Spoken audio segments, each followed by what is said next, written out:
So we did all this work. The PhD was between 93 and 2001 actually.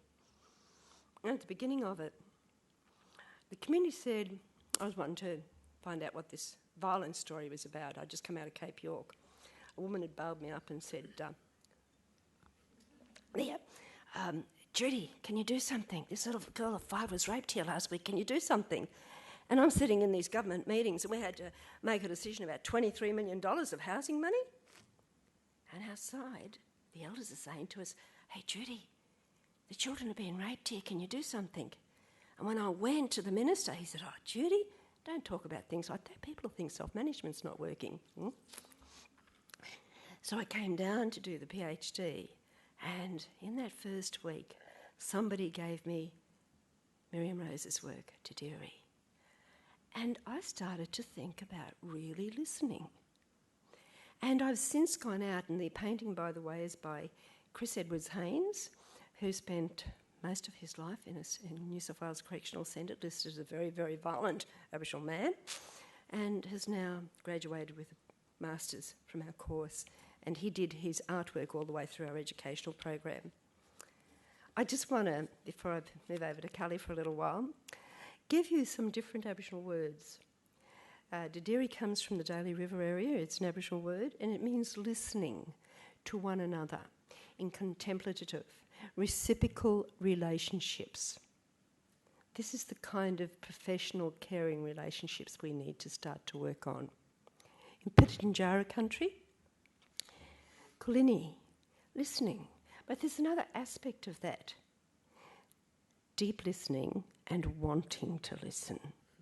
That, Richard, was when, that kind of cynical look they get on their face, and that they don't give a shit. It's like, and you could get it, I was sent to a psych the last time I suicided, and I could sense his disdain. Last time I ever went to a psych, by the way. Bunjalung language. Gana.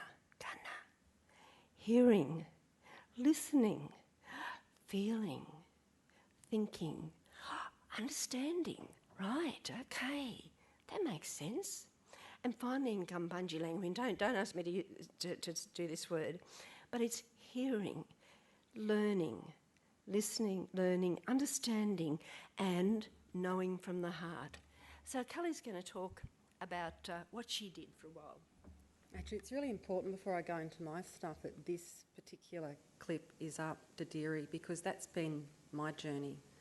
Mum and I kind of went on the same track in terms of what we were interested in trauma, but my response was to just go and find the stats and rats, which led me into my PhD.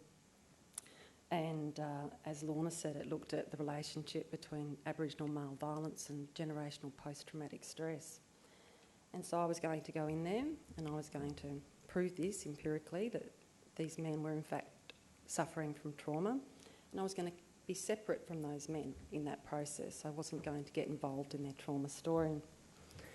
But I must have been listening to Mum, because of course her approach was really different, because when I went in there, before I went in there, I went all over Australia, I did my own genogram up and my stories and pictures next to that. It was on a big piece of cardboard. So of course the first interview I had, and it was voluntary for these guys to come and talk to me. They didn't want to talk to me. They weren't going to share their stories of this for what they could see, this little white chick sitting in there, green. And so I realised that I'm going to have to build a relationship with these men. So I said to them straight up, look, you don't have to do this, but let's just sit and yarn, if you're interested in what I'm doing. And eventually, just from yarning, I brought out my own genogram. So I had to really unlearn what I had been taught in my profession, and I had to give quite a bit of myself. And in that exchange, we then started to talk, and they started to share their stories, and we drew their genogram. And interestingly, I could put down all the stats that I gathered from my PhD, and most of it's fairly obvious. All of the men that I interviewed had cumulative trauma histories. Over half of them were PTSD symptomatic. All of the people who disclosed and I'm sure there was men that didn't disclose, who had been sexually abused, were all of those men were PTSD symptomatic. But, you know, that's kind of a bit of a no-shit Sherlock result, really. It was actually these results that I actually became more interested in, because this was bringing me full circle back to Mum's work. All that said and done, after I sat with those men for, you know, sometimes 2 or 3 hours, they were quite long interviews and reasonably unstructured, apart from a small psychometric measure, which apparently I had to develop before I went in there, was that the story, actually me sitting there and listening to these men authentically and connecting and sharing stories, that when the interviews had finished, they said, you know, sis, that was really good. I've never told that story before. So it was that reminder, and Mum had been telling me this for years, that the personal and the professional are interrelated, and that building relationships is pivotal, as Deborah was saying earlier on. It is one of the most important things, and it was cathartic for both of us. And everyone was worried. I mean, I went into every prison in Australia apart from New South Wales. They wouldn't let me in because they were worried I would re-traumatise these men. So I didn't do New South Wales. Mind you, New South Wales is asking for my research at the moment, so that's interesting. But there were a number of other points, and these were not, these points up on the board are not what I'd actually gone in there to find out. I found this much more interesting than the stats that I'd gathered, which we kind of know that's the case anyway. But they talked about reclaiming their culture. They talked about particularly art and music, because for a lot of the men and a lot of people that have been traumatised, the words aren't there.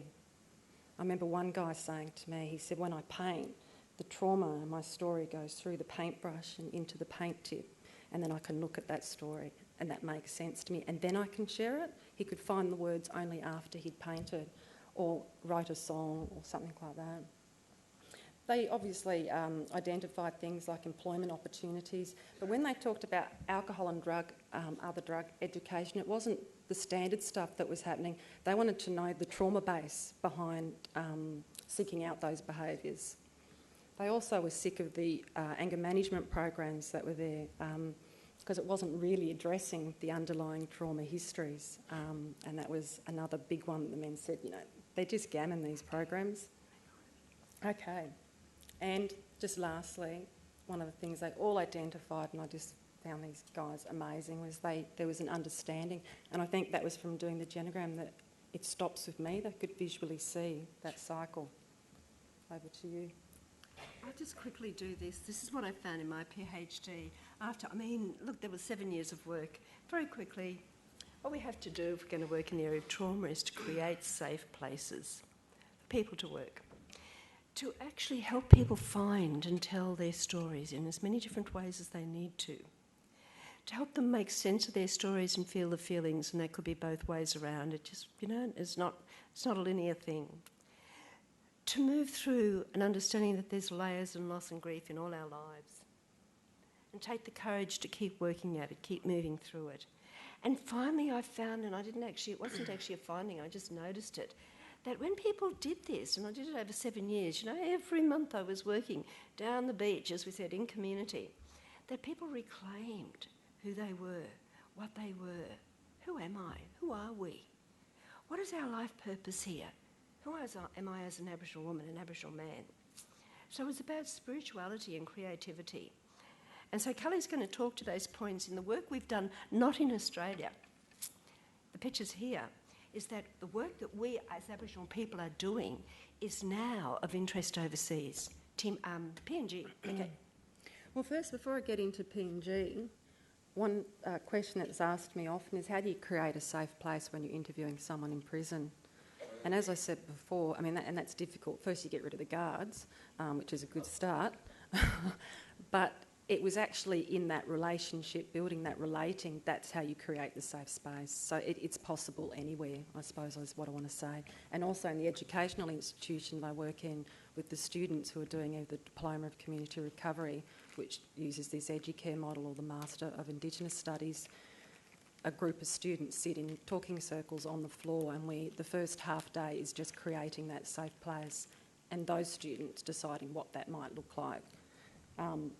This was in a little settlement in PNG. They call the community settlements, they're illegal settlements, and the government's not particularly interested in these places, nor the aid agencies, so they're not really, they've got nothing out there and there's no services for these guys. Anyway, I'd spent about 6 months out there just working on the ground with a little school that some of the local people had put together for the orphan kids. And in sitting on the ground and talking to the people out there, one of the things they kept identifying they really wanted was family violence, human rights education and trauma-based education. One of the ladies there had started to read about that. And do you think I could get the government to support that, PNG government? No.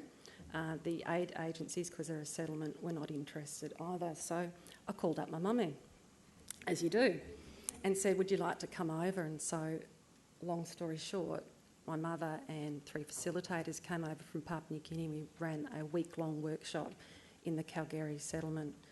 The police don't even go into this settlement. I didn't find it dangerous at all. These people were absolutely beautiful and I felt very safe in there.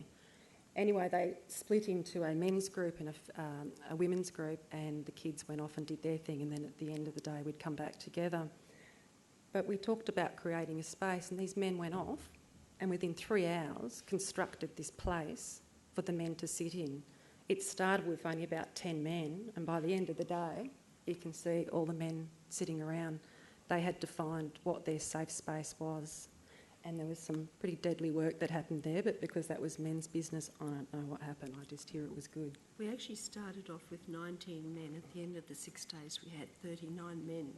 We started off with 23 women, and we ended up with 43 women for 6 days' work. They just came. Keep going. So creating a safe space is not just when you're working in community or working in a university with students, but also obviously when you're doing one-on-ones with people, but also in your workplace. It's, from what I understand now, the basis for all work between colleagues, between clients and within community. We talked about deep listening before. This is interesting seeing this photo because I didn't notice. I remember sitting there listening to this woman's story on the right in the white top.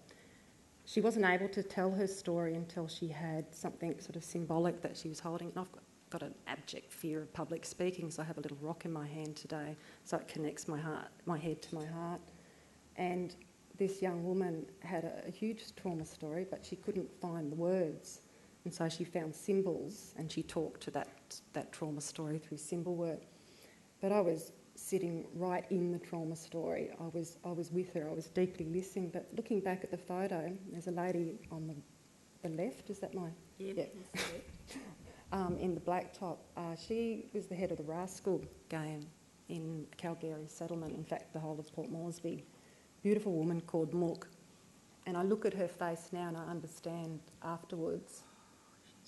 Yeah, she dropped into her own story. And that was a profound experience for her afterwards, but I didn't even notice. Isn't that true? I was so involved in that woman's trauma story. But also look at the little kid on the side. He is deeply engrossed in that story. Did you want to talk more about that? No, just that Mook then did share her story of being, like incredible violence, with machetes and stuff like that out on the streets. But what took her there? What took her there? And that was important. Next one. Yeah, they felt safe. Yeah.